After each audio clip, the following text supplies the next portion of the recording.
thank you for joining me on Power Sports Strategy. Today I have a very special guest, Mr. Chris Downey. He's the founder of Silver Bullet Business Advisory in Australia. Now this guy's been in the trenches, working in the dealerships and doing consulting work for 35 years. Now imagine you're in the middle of, I don't know, a pandemic, and government shuts your business down for 3 months, 4 months, and you need a loan. You go to the banker says, let me see your 5-year business strategy. And whoa, where do I have that at, right? Now today, Chris is going to go over some of the key points of having a strategic business plan. So in case you do need to get a loan, or maybe you're going to sell your dealership and you need to evaluate it, he will go over some of the things that you need to know to work on your own strategic business plan or update the business plan you already have. Now sit back and watch my interview with Chris Downey. Hello, Chris. How's it going? Yeah, good, David. How are you? Oh, I'm super fantastic, of course. I'm super happy to have you on my little podcast show today and to talk about something really important, which is the strategic business plan for dealers. And I wanted to have you on because I know that you know this inside and out. And I think that your ability to go over some of these points might actually be able to help somebody, get a loan with the bank or sell their store or sell it for a lot more money than they would have if they didn't have this plan updated. So tell me about your history and where you worked before. Yeah, thanks, David. I mean, leading into the conversation that we're here for today, just my background, 35 years automotive. First part of my career was with OEMs. With Ford Motor Company and a large English organisation called Inchcape, working both in distribution, later in retail. I crossed into retail just over 20 years ago, and it ended up then running a lot of different dealerships, a combination of large corporate, family-owned businesses. And so in and out of that type of style of operations, from multiple stores, single stores. And about 5 years ago, started up our little business, our advisory business, and started consulting and coaching and training within the automotive industry. So 35 years later and a bit of grey hair to prove, quite a bit of experience in that part of the world. Yeah. Right on. Now I had the pleasure to take a course with you over almost a year-long period of time, maybe even longer than a year, through Zoom. And I have to say, out of all my Zoom meetings, you were one of the best I've ever had and be able to hold attention and things like that.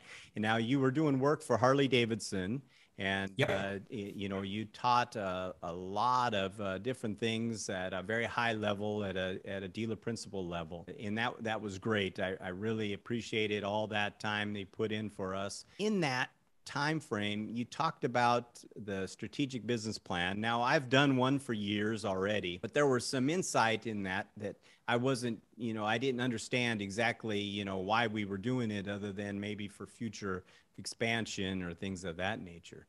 So, why does a dealer need a strategic business plan? Look, it's a really good point. I'll go back and just talk a little bit about the course and the program that you're on. Yeah. And then we'll touch on why do a strategic plan. So for the people that will dial in and listen to this broadcast, one of the things is with Harley Davidson, we did a program called Dealership Leadership Team, the DLT program, and it follows a series of modules that help a general manager, dealer principal, business owner formulate a really strong strategic business plan for their operation. And it covers all elements of a retail automotive business. So we follow that. Now, the interesting thing for you, David, was that we've been doing this in the automotive industry for a number of years, whether it be heavy, medium truck, whether it be car, whether it be motorbike, anything rolling stock we've run this program for, but we've always done it in classroom. And so unfortunately, when the pandemic really kicked into gear, we had to find a way to keep it rolling. And we moved into the virtual classroom environment. And yes, it was a long time to be sitting in front of a screen. And we got ourselves right through that program in that Zoom environment. So it was challenging, but we've learned how to do that and deliver that. But the great thing was at the end of the program, the participants in it develop their own strategic and business plans for their businesses. So to the point that you made just before is why have a strategic plan? And I like to call it a strategic and business plan. So it's purely, a lot of strategic plans can get put on shelves or locked up in cabinets. It needs to be a living, breathing thing. And the first thing really is you need to understand where you are now. Where is your business right now? Where do you want to be? Where do you want to take your business to? And then that's the roadmap of how do you get there? And then there's a monitoring and tracking of understanding, are we there yet, or how are we going on the path? And you just think about it, let's use the analogy of a pilot taking off from an airport. Now, does that pilot know where they're going, or are they just going for a flight? They know exactly where they're going. They know which airport they're flying to, and they know how they're going to do it. So they have a plan. Does your business have a plan? Simple as that. You know, I had no idea that the amount of scrutiny that maybe someone that would want to buy your business would look at this plan, or maybe, you know, obviously in the pandemic, people might need a business loan that never needed a business loan before. And all of a sudden they got to go to the bank, and then the banker says, hey, let me see your business plan. Whoa, I haven't done that since the day I opened up, So I think that elements of this business plan really could be critical for somebody's business to even stay open, or possibly, if they sold their business. What are the elements in that business plan that they should be covering? Well, there's 6 key steps to a business planning model. But the point that you make is so critical. Just think about our interactions. So there's yourself, but also one of your key guys, Luke, was on the program as well. So just for the viewers, your planning that you did through this program allowed you to expand your business, and plan around a new franchise into your country operations. So that's really at a very high strategic level. And then your general manager, Luke, has come in and he's done a plan, and it's an operational plan. All right, here's a part of the business that we need to focus in on to get really good at, and he's planned that. So 2 very different reasons of planning, but both critical. So yes, it could be around accessing better funds for capital growth. It could be preparing the business for sale. And it could be just to do a better job, make more money, and get a better return on your investment and your assets. 6 key steps to making this happen. Prepare, assess, create, communicate, take the people on the journey with you, implement and monitor, and evaluate. There is this horrible statistic out there that 95% of businesses don't implement their plans. They'll do a whole lot of plan development, and then it sits on the shelf and collects dust. So key aspects of this planning process is the implementation, the monitoring, but also being really fluid to the current market and preparing for what's ahead as well. Let's say that you're going to the bank and you need a loan or to expand. Maybe, hey, you have an opportunity to pick up another dealership or something of that nature. What's like the banker going to look for in this plan?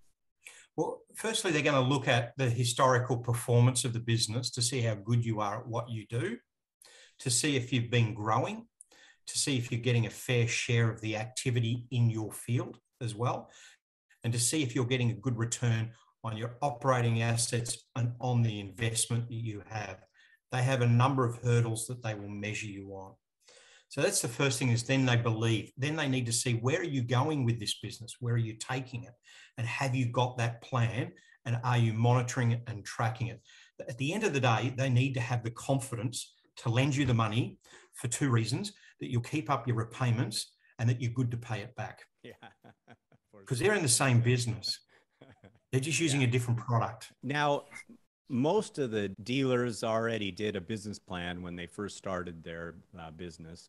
And it's, it's Dusty and the credenza behind them. What advice would you give them on how to update your strategic business plan?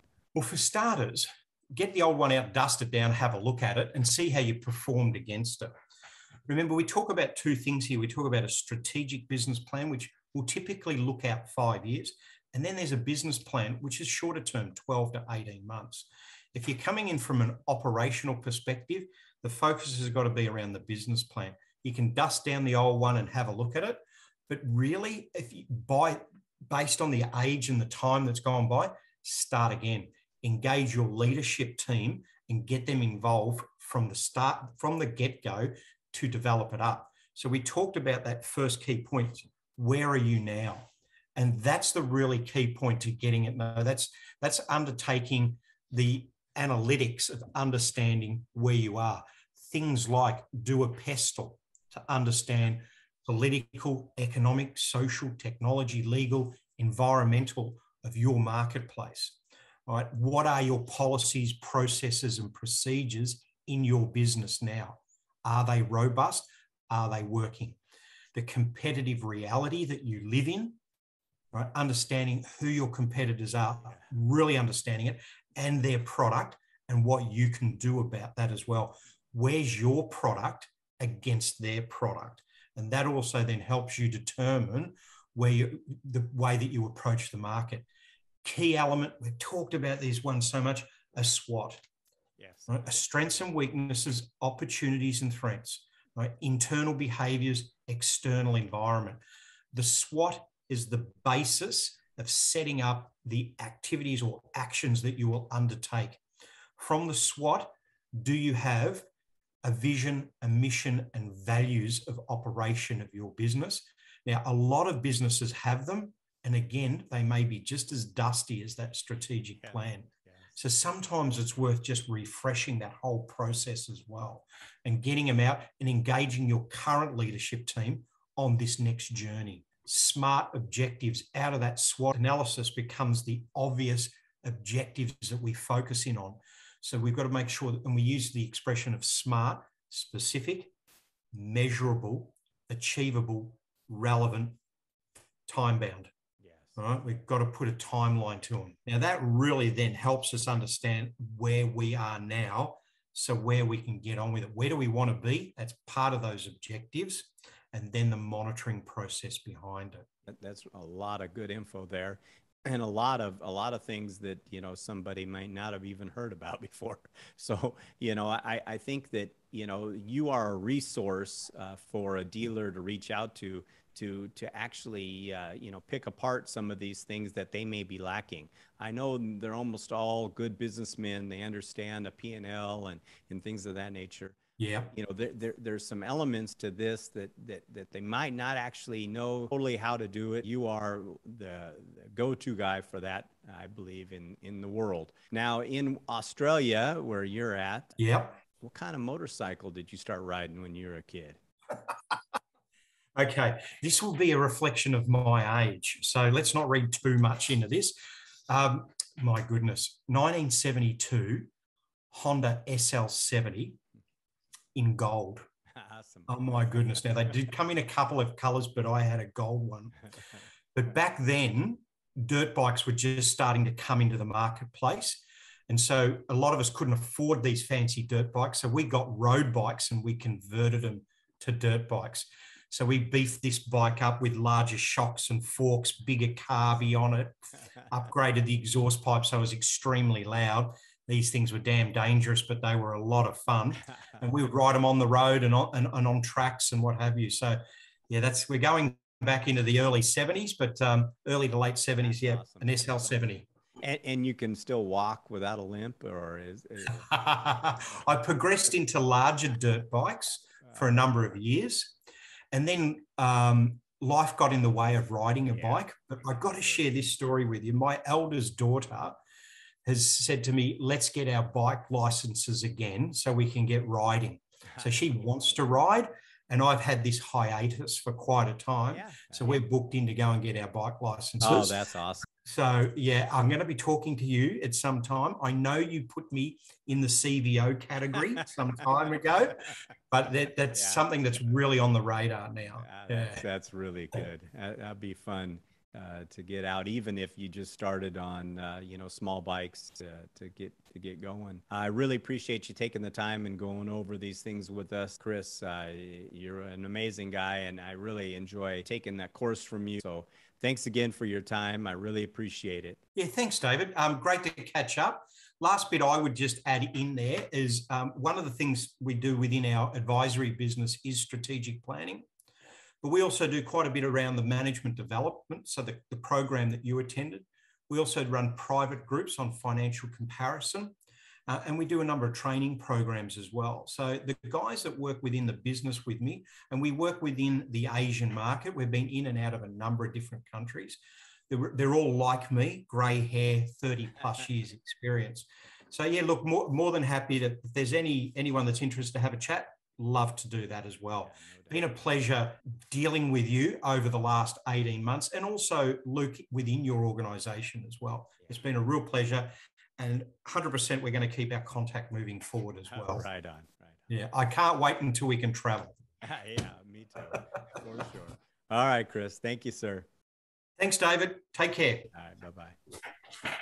Thanks for watching my interview with Mr. Chris Downey. He's an expert in building strategic business plans, and he's there to help you if you need it. Please reach out to him. He's also a wealth of knowledge in anything related to dealerships, from service to sales. He's one of the best trainers I've had in the last 20 years. Now, he's there. Reach out to him. Get your business plan in line. You never know when you're going to need it. You might need a loan. Mom might say sell the dealership. You need to have it evaluated. So get that business plan done. Thanks again.